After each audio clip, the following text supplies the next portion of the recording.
Does getting older mean I have to give up the right to make my own decisions? That question haunts me more than I care to admit. I never imagined that growing old would feel like slowly disappearing from the center of my own life. I used to be the one who made choices, who solved problems, who carried others on my back, and now I'm expected to sit quietly in a corner while my children decide everything for me, from what I eat to where I live, even who I spend time with. They say it's for my own good, that I'm fragile, that I don't understand how things work anymore, but I wonder, is that really true? Or have I just become inconvenient? You see, I raised my children to be strong, independent, and thoughtful. I sacrificed, I worked, I protected, I gave them my time, my strength, my love, and yet, now that I've reached this stage of life, this so-called golden age, I feel like I'm being treated like a child myself, a fragile, confused, powerless version of the woman I once was. Have you ever felt like that? Like your voice no longer matters just because your hair has turned white? Don't get me wrong. I know my children love me. I see it in their eyes when they worry. I hear it in their voices when they call. But somewhere along the way, their love turned into control. They stopped asking what I wanted and started assuming what's best for me. And honestly, that hurts more than I can put into words. Sometimes I wonder if they truly see me anymore. Not just as their mother, but as a whole person with opinions, dreams, and desires. I haven't stopped being me just because I've aged. I still have a heart full of stories, of passion, of curiosity. I still want to live, to explore, to make mistakes, to laugh too loud and dance barefoot if I feel like it. But it's as if, in their eyes, I've become too old for freedom. Have you seen this happen in your own family? Or maybe you're the child who's trying to protect your aging parent without realizing that, in doing so, you might be clipping their wings. Stay with me. What I'm about to share may surprise you. Because the truth is, aging doesn't have to mean giving up your autonomy. It doesn't have to be a slow retreat into silence and obedience. And just because someone is getting older doesn't mean they need to be managed like a fragile object. I want to talk about what it really feels like to age in a world that sees you as less. I want to open the door to a conversation we often avoid about respect, boundaries, and the thin line between caring and controlling. And if you've ever questioned how to truly support an aging loved one, or how to reclaim your own voice in the midst of it, you're in the right place, because what comes next might change the way you see this stage of life, forever. Because what comes next might change the way you see this stage of life, forever. I know I'm not the only one who feels this way. Somewhere out there, there are other mothers, fathers, grandmothers, people like me wondering when they stopped being seen as capable. And on the other side, there are loving sons and daughters, doing their best, but maybe not realizing how easily protection can become a prison. That's why I want to open a spaco for this conversation, not just to speak, but to listen. If this touches something in your heart, if you've ever felt silenced, or if you've ever questioned whether you're giving too much or not enough to someone you love, I'd really love to hear your story. What resonated with you the most? Have you lived something like this or watched someone close go through it? Please, share it in the comments. Your voice matters here. It helps others feel less alone. And more than that, it helps me, and everyone who reads, understand a little more about how deeply these silent struggles run. And if this kind of reflection speaks to you, if you want to keep exploring these truths with me, don't forget to like this video. It may seem like a small gesture, but every like is a sign that this message needs to reach more people. And believe me, there are so many who need to hear it. Also, if you're new here or if you've been watching quietly, consider subscribing to the channel. When you do, you're not just following a page, you're becoming parte de uma comunidade que quer envelhecer com dignidade, com amor e com voz. A sua participação aqui é o que faz esse canal crescer e alcançar mais pessoas com esse tipo de conteúdo. Gente que precisa sentir que não está sozinha. So, stay with me, because there's still so much we need to talk about. Because who isn't heard slowly forgets what it's like to have a voice. And sometimes that silence doesn't come from lack of words, it comes from the fear that our words won't matter, that they'll be dismissed as just age talking. So we nod, we smile, we accept, but inside, we begin to shrink. Not in body, but in spirit. There were days when I caught myself asking for permission to do things I never needed approval for before. Do you think I should wear this today? Is it okay if I go to the market on my own?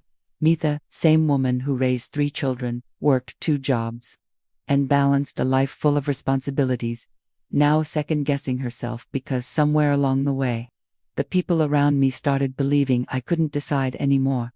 And that belief, it starts to creep in. That's the hidden weight of aging that nobody warns you about.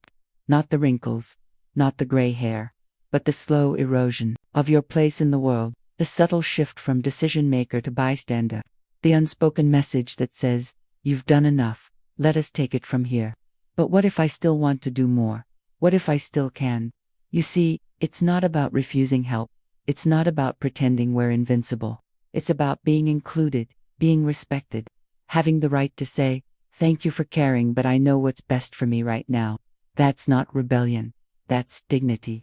And dignity doesn't retire. When you turn 70, it doesn't pack its bags and leave once your hair turns silver.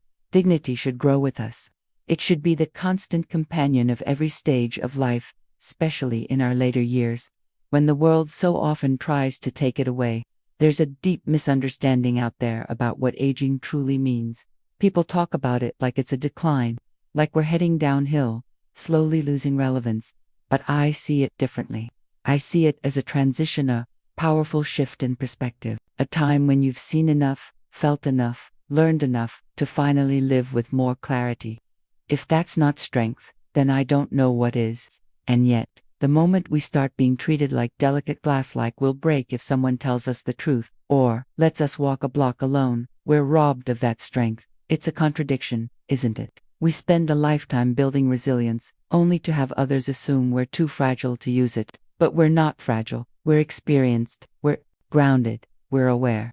And if the world could just slow down long enough to ask, not assume, we could show that we're not asking to be in control of everything, just of ourselves, of our choices, of the little things that still make us feel alive.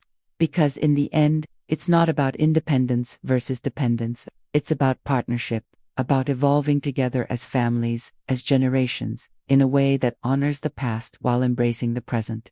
I want to feel trusted again, not just loved, but trusted. I want to make decisions, even small ones, without someone raising an eyebrow or gently redirecting me like a child.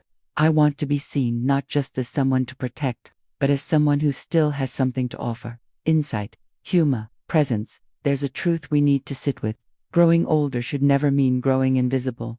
Now I want to go even deeper into this, because there's a pattern I've noticed, not just in my life, but in many others, and it reveals something important about the way we approach aging, identity, and the quiet compromises we make just to keep the peace. If any part of this resonates with you, if you've ever felt that shift, slow and subtle, where your voice started to fade, then you're not alone. Write it in the comments. I'm on this journey too. Let's keep this conversation alive, because it matters. Because the truth is, this isn't just about me or you. It's part of a much bigger system of beliefs, shaped over years, quietly reinforced by family, habits, cultural expectations, and even the way aging is portrayed in movies and media. There's something happening behind the scenes, a hidden logic, almost invisible, that convinces us that the moment someone reaches a certain age, they no longer need autonomy, they just need protection. But protection at the cost of independence can become a quiet kind of imprisonment. Let's talk about fear. Not the fear we feel as we grow older. That fear of illness, of being forgotten, of losing mobility. I'm talking about the fear that our children feel, the fear of losing us. It's rarely said out loud, but it's there. You can see it in the way their eyes linger when we walk up the stairs. You hear it in their voices when they say, "Let me do it for you." It's this unspoken panic that something bad could happen if they're not in control. And so, they start taking charge. At first it looks like love. It is love. But then it becomes a habit, a reflex, a routine where they decide, and we adapt. They plan, and we follow. And before anyone realizes, we're no longer equals, we're managed. Not maliciously, not intentionally, but emotionally. It can feel like we're being folded into the background of their busy, anxious lives. There's something deeply human in that need to protect the people we love. But love that suffocates can end up doing more harm than good, because even though I appreciate the concern, There's a difference between feeling cared for and feeling controlled. And it's not just in the home. Society feeds this mindset too. Look around. How often do we hear phrases like, "You're too old for that," or "At your age, better not"? It's a collective script that teaches us to equate aging with decline, with fragility, with incapacity. The irony is cruel. We spend our youth fighting for independence, only to have it quietly taken away once we've supposedly earned the right to peace. I sometimes wonder what would happen if we rewrote that script, if we saw aging not as something to manage, but as something to respect, a transformation, not a deterioration, a shift in rhythm, not a loss of value. Because behind the choices others try to make for me, there's a truth they often forget. I have lived, I have loved, lost, built, rebuilt, failed, succeeded. My journey has weight, and that deserves space, not silence. What's more, the pressure to conform to this idea of the good elder, quiet, agreeable, non-confrontational, can be exhausting. It's as if, after a certain point, we're expected to stop growing, stop wanting, stop challenging. But the desire to grow doesn't expire. Curiosity doesn't retire. The fire inside us may flicker, but it doesn't go out. I know I still have things to learn, to try, to dream about. I want to travel, maybe take up painting again, or sit in a cafe with a good book and no one checking the clock for me. And yet, every time I push against the invisible walls of what's acceptable for my age, I feel the gentle pushback, that subtle message that I'm being difficult or unrealistic. And I ask, unrealistic according to who? Behind all this, there's a flawed belief system that we rarely question, that aging is synonymous with decline, that elderly people need to be managed, that our value is measured by how well we cooperate with being told what to do. But this mindset strips away the very thing that makes us feel human, our ability to choose. And yes, I get it. Life changes. Our bodies shift. Our pace slows. But that doesn't mean we've stopped being capable. Capable of thinking, of deciding, of expressing ourselves fully. If anything, aging brings clarity. It strips away the noise and teaches us what really matters. So why do so many people assume we've become less when we've actually gained so much? The truth is, when our decisions are constantly overridden in the name of love, we start to question our own judgment. We begin to internalize the idea that we don't know what's best anymore. And slowly, without meaning to, we lose not just our choices, but our confidence. And that is the real loss. I've seen friends go quiet, not because they had nothing to say, but because they were tired of being corrected, tired of being pitied, tired of being told how they should live. One friend told me she stopped giving opinions on anything because her daughter always answered with, "You wouldn't understand, Mom," and so, she simply stopped trying. These are the small heartbreaks of aging that no one talks about, the invisible grief of losing your role as a decision maker, the quiet resignation that comes when people stop asking what you think. And yet, in the background of all this, we still carry the strength of decades, of surviving things they couldn't even imagine, and that experience should be honored, not erased. Now I want to go even deeper into this subject, because there's another layer to this that no one ever talks about, a part that reveals just how deeply rooted this mentality is, and how, if we don't challenge it, we risk passing it down again to our children and to theirs. The cycle has to break somewhere. But first, write this in the comments if any part of this feels familiar, that hits home. Because there's a crucial difference we need to talk about. A difference that seems small on the surface, but that changes everything beneath it. It's the line between care and control. And even though the two often come from the same emotional root, love, they grow into very different realities. Care feels like presence, like support, like a soft hand that walks beside you, never pulling, never pushing, just being there. Care gives you the chance to breathe, to choose, to be. It sounds like, "I'm here if you need me." It feels like freedom within safety. It honors your decisions, even when they don't match someone else's expectations. Control, on the other hand, wears the same clothes, but carries a different intention. It sounds like, "You should, you must," or "I've already decided for you." It may look helpful, but it feels like a cage, not one made of iron bars, but of doubt, of assumption, of someone else believing they know better simply because they're younger, faster, or stronger. Let me give you an example that still echoes in my chest. A few months ago, I told my son I wanted to switch doctors. I didn't feel comfortable with the one I had. He looked at me, confused, almost amused, and said, "Mom, you don't need to worry about that. I already talked to the clinic. You're staying with Dr. So-and-so, remember?" That was it. Decision made. End of conversation. And the worst part is, I didn't even argue. I just nodded. I went along. But inside, something cracked, because helping me would have sounded like, "Do you want to explore other options together?" Instead, it became a matter already decided without me. As if I were a patient, a responsibility, a task to be managed. But I'm not a task. I'm a person, a woman, a mother, still capable of weighing risks, making choices, changing her mind. It may seem like a small detail, but small details add up. Let me choose your clothes. It's cold outside. You shouldn't eat that anymore. It's not good for your health. You already forgot the address. I'll take care of it. Each sentence, by itself, may sound like concern, but layer after layer, it becomes something else, something heavier, something that erases you bit by bit. And what no one sees is the internal consequence of this mindset. Because the moment your voice stops being heard, your trust in yourself begins to fade. You begin to think, maybe they're right, maybe I shouldn't decide anymore. You start to second-guess everything, even the things you used to do with your eyes closed. This is the kind of transformation no one talks about.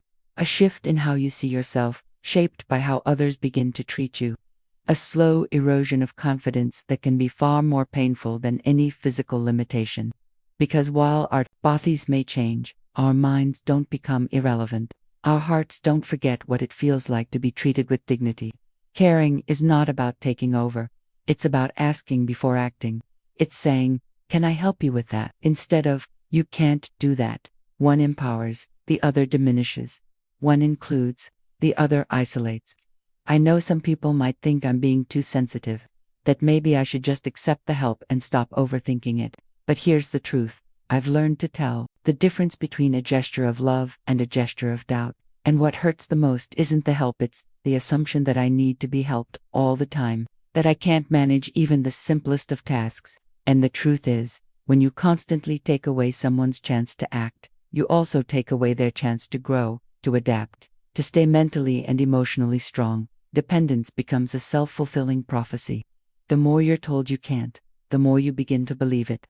And slowly, your world gets smaller. You stop going places alone. You stop calling people back. You stop doing things you love because someone made you feel like it was no longer appropriate or safe. And little by little, your life starts to shrink into a routine of compliance. Just doing what's expected, staying within the lines. But what if those lines aren't meant for us? What if we started drawing new ones that include both care and respect, guidance and choice? Because I truly believe that real love isn't about removing the obstacles for someone. It's about walking beside them as they face those obstacles, trusting them to know their limits, and believing in their strength to go further if they choose to. That's what I want. Not just help but partnership. Not just concern but dialogue. I want someone to ask me how I feel about things, to hear my answers without filtering them through the lens of my age. Because this stage of life is still life, still rich, still meaningful, still mine. Comment below. This makes sense to me if you've also felt this difference between care and control. Because what many people don't realize is that this blurred line between care and control doesn't just change routines, it changes lives from the inside out.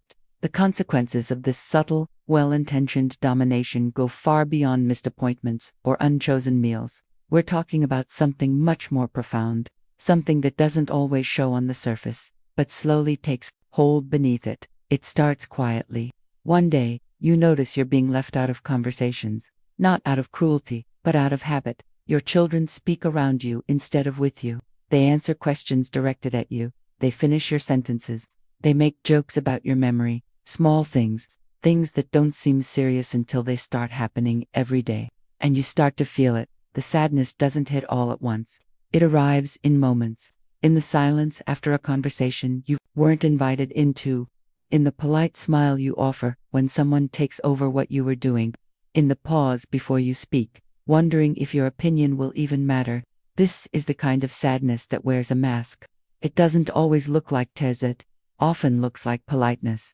like resignation, like quiet nods and swallowed words, but the emotional impact is real.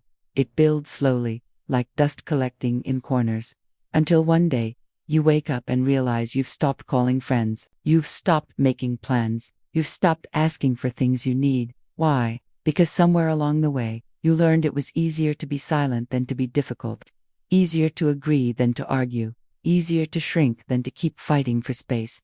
And this emotional shrinking leads to something far deeper, a quiet kind of isolation. Even if you're surrounded by family, even if there's always someone in the house, the loneliness grows not from being alone, but from not being truly seen, not being heard. You can feel invisible even in the middle of a crowd, especially when your role in that crowd has changed from person to responsibility. It's not about being ungrateful.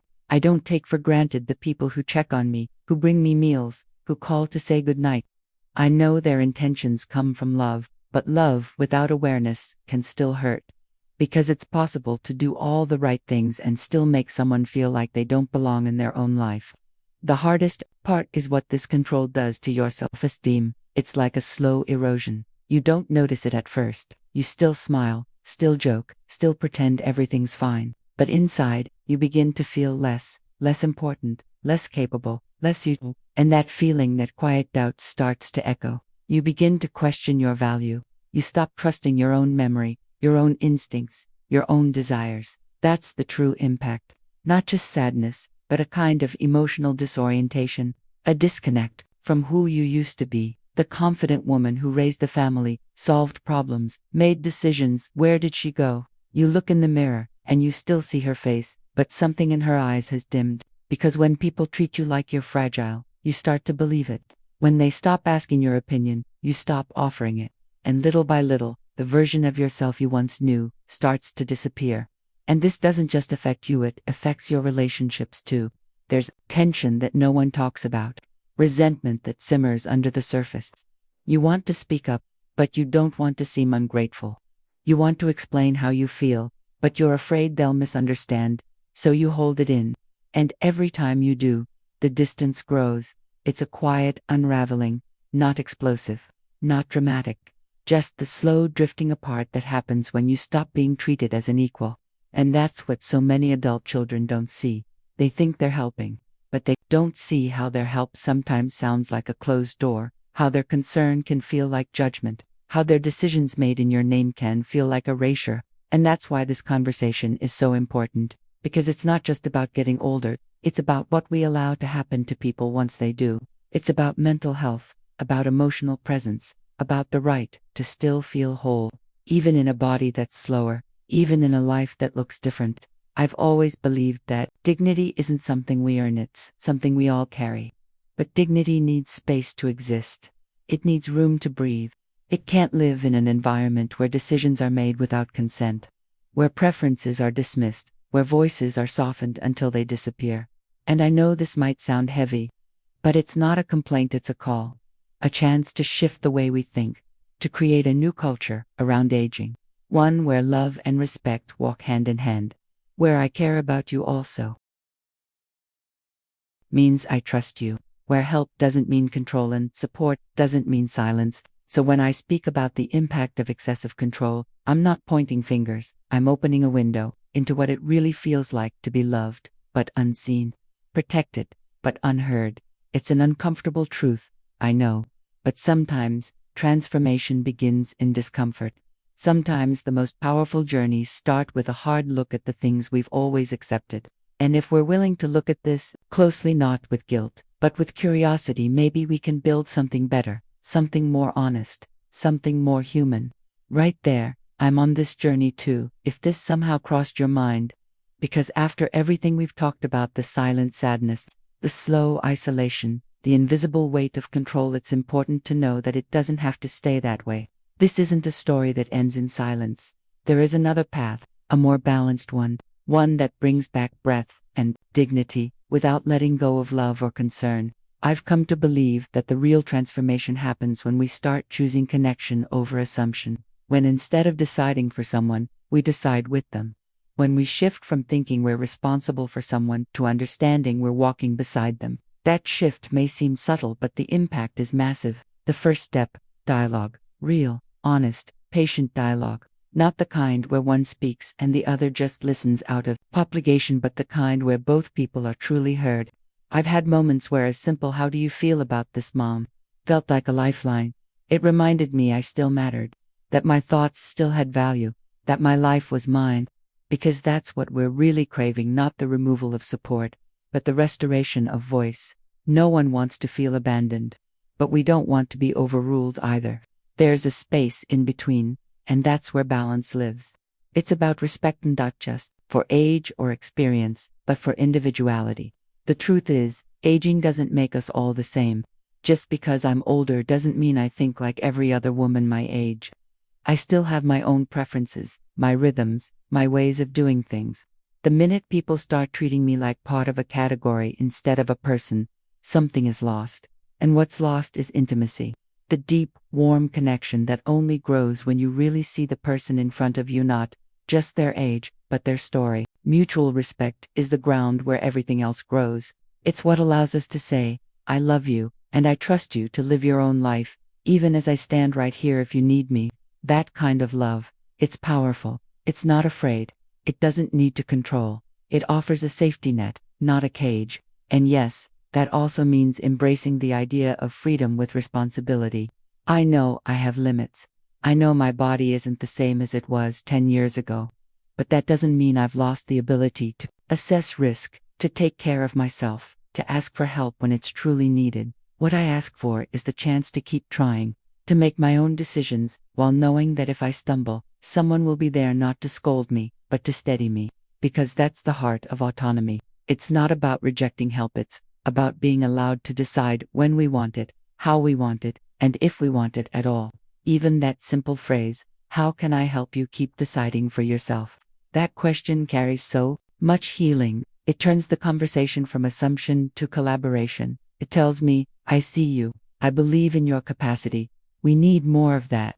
We need to normalize asking instead of assuming, including instead of instructing. And we need to teach that kind of mindset to our children and grandchildren, not with speeches, but with practice, with our presence, with the way we live and the way we love.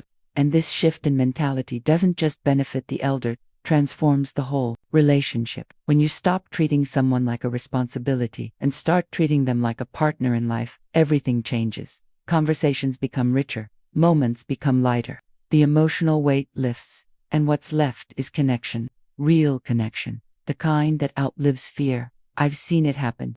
I've felt it in the rare moments when someone truly listened, not to fix, but to understand. And in those moments, something inside me straightened. I remembered who I was. I felt like I belonged again. That's the power of choice. That's the impact of trust. And I believe this is a mindset we can build together. Not by blaming, not by pointing fingers, but by choosing every day to see each other clearly. By practicing humility on both sides, elders and younger generations alike. By understanding that no one has all the answers, and that maybe the best thing we can do is walk this part of the journey together. Because in the end, that's all anyone wants, to matter, to feel included, to be treated as someone still capable of growth, of mistakes, of joy.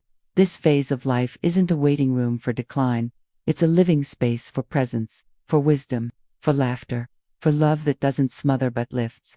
So if you're someone caring for an aging parent, ask yourself, am I walking with them more ahead of them?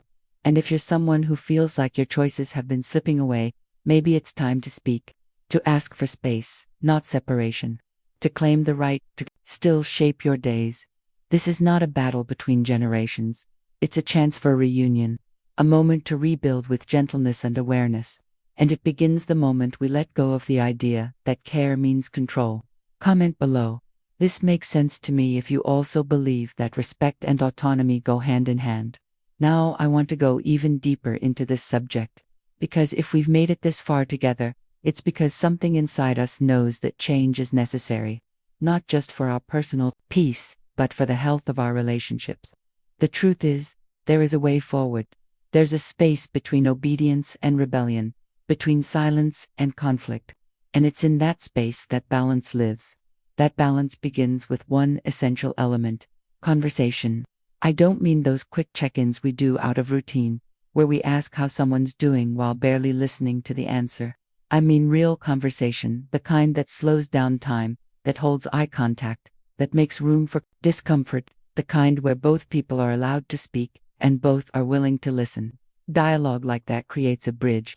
It doesn't solve everything overnight, but it lays the foundation for something honest, something shared. I've had moments where that bridge was offered to me. A simple, genuine question. What do you want to do? And suddenly, I remembered I had options. I had a voice. I had a say in my own life. That kind of question doesn't just invite a response. It invites healing. It acknowledges that I'm still here, still aware, still capable of making decisions, even if I occasionally need support to carry them out. What I've learned is that respect has many forms. It's not just about avoiding harsh words. It's about not assuming, not interrupting, not finishing someone's sentences just because you think you know where they're going. It's letting people tell their own stories in their own time. It's knowing when to step in and when to step back. And yes, I understand that letting go of control can feel risky, especially when someone you love is aging. The instinct to protect is strong, but sometimes protection turns into possession, into an invisible rope around someone's life. And when you realize that, it becomes clear. Love, at its best, isn't about making someone smaller to keep them safe. It's about giving them enough space to grow even when the world tells you they've outgrown growth. Freedom with responsibility. That's what we're aiming for, not reckless independence, not careless defiance, but the chance to still feel in charge of your own experience. Even if I need help crossing the street, I still want to choose when I cross, and why. That choice, however small, connects me to who I am, and when someone respects that, they're not just helping me, they're honoring me. I've started to pay attention to the language people use with me. You have to, you shouldn't, that's not for you anymore. These phrases are rarely said with bad intentions, but they land heavy, they flatten me, they box me in. On the other hand, when someone says, "What do you think?" or "How can I support you in this?" my whole being straightens. I feel alive, seen, trusted, because trust is everything. And I know it's not easy to give, especially when fear is in the room. But here's something I've come to believe. The only way to keep relationships strong as we age is to give each other room to keep being ourselves. I don't want to become a symbol, or a task, or a cautionary tale. I want to keep being a person who can laugh, argue, wonder, choose. If we start shifting the way we think, if we start choosing curiosity over fear, and partnership over control, then maybe we can raise a new generation of relationships. Ones rooted not just in care, but in mutual respect, in shared decision-making, in the kind of love that knows when to hold on and when to let go. And let me be clear, autonomy doesn't mean isolation. It doesn't mean doing everything alone. It means being invited to participate in your own life. It means having agency, the freedom to say yes or no, the space to make choices, even if they're not perfect, because that's what makes a life yours, not just surviving it, but shaping it. So to the adult children who are trying to do their best, ask your parents what they still want to decide for themselves. You might be surprised at how much they still carry, how much clarity still lives in them. And to those who, like me, are navigating this phase with a quiet ache, don't be afraid to speak, to say, "I need more space," or "Let me choose," or simply, "This matters to me." Balance isn't built in a day. It's a daily practice.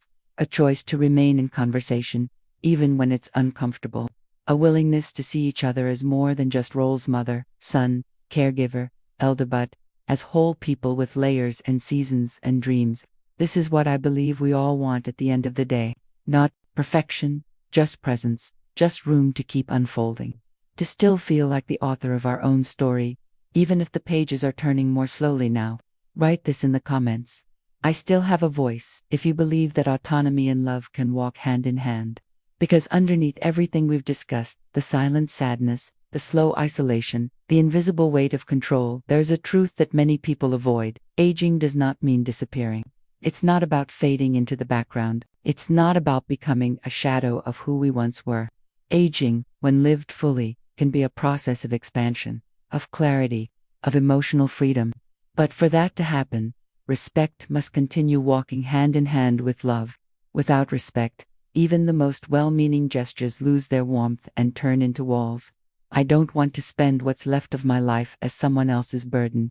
I don't want to watch the days pass from a chair, waiting for someone to tell me what's best for me. My story is made of choices. Every wrinkle on my face carries one of them. So why now, of all times, would I have to give up my right to choose? The time I have left is far too valuable to be lived through someone else's decisions. And let's be clear, this isn't about pride. It's about dignity. It's about holding on to what makes me human, the ability to think, to desire, to feel, to make mistakes. Yes, even to make mistakes. Because making mistakes is part of living. It's a right, and it shouldn't be taken away just because my hair has turned white. Society often pushes us into this space of obedient silence, masked as care. A space where everything is already decided, where you're expected to just follow instructions. But living is more than following instructions. Living is experiencing. It's finding meaning in the little things. It's being able to say, I don't want that without needing to justify it. It's choosing silence or raising your voice because you feel it's right. My old age is not a prison, it's a chapter full of life, full of memories, yes, but also full of desire, full of curiosity, full of stories I still want to write. I don't want less freedom, I only want more respect, more listening, more space to keep being who I am, not just who others expect me to be. Because respect isn't just about being polite. It's about allowing someone to exist in their fullness. It's about not reducing a person to their age, their illness, or their momentary dependence. It's about seeing the human being behind the condition. And honestly, that's still missing in so many places. Sometimes, when I say these things out loud, I see surprised faces, as if it's shocking that someone my age still wants to dream, plan, explore. But why not? Why the surprise? Have we forgotten how to see aging as a rich, legitimate part of the human journey? Is our mindset still trapped in the idea that after a certain age, the only thing left is to wait? If that's the case, we need to urgently rewrite that mentality. We need to challenge this outdated belief that values only productivity, youth, and appearance. The hidden truth behind all of this is that people are afraid of aging, afraid of what it represents. And so, we often treat the elderly as if they're fading, as if their time has passed. But time only really passes when we stop living. And I'm still here. I still feel butterflies in my stomach. I still tear up at old songs. I still catch myself daydreaming as I stare out the window. I still have wishes, fears, and hopes. And all of that deserves respect.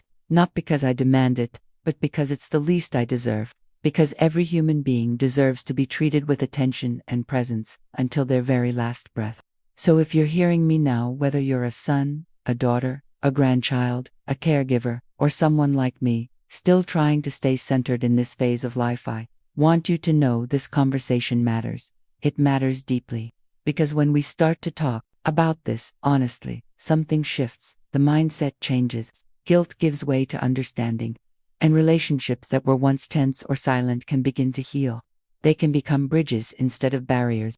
And maybe, at the heart of it all, what we're really asking for is the right to keep living meaningfully, with freedom, with healthy connections, with choices, with space, with the right to be respected not despite our age, but because of it, for everything it represents, for everything we've lived, survived, and built.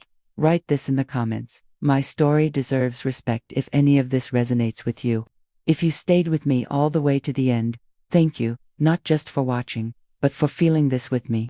Because when we share these stories, when we allow ourselves to recognize these truths, something starts to shift. And maybe, just maybe, it's in that space of connection and honesty where the most meaningful changes begin. If this message touched something in you, even quietly, if you saw yourself somewhere along this journey, then it makes sense to keep walking together. Go ahead and subscribe to the channel so we can keep having these real, heartfelt conversations. There's still so much I want to share with you. And if you made it to the end, leave me a comment that says, I'm with you till the end. That way, I'll know we made it here together. And truly, that means the world to me. Oh, and feel free to like this video too. Not out of habit, but if something here really spoke to you.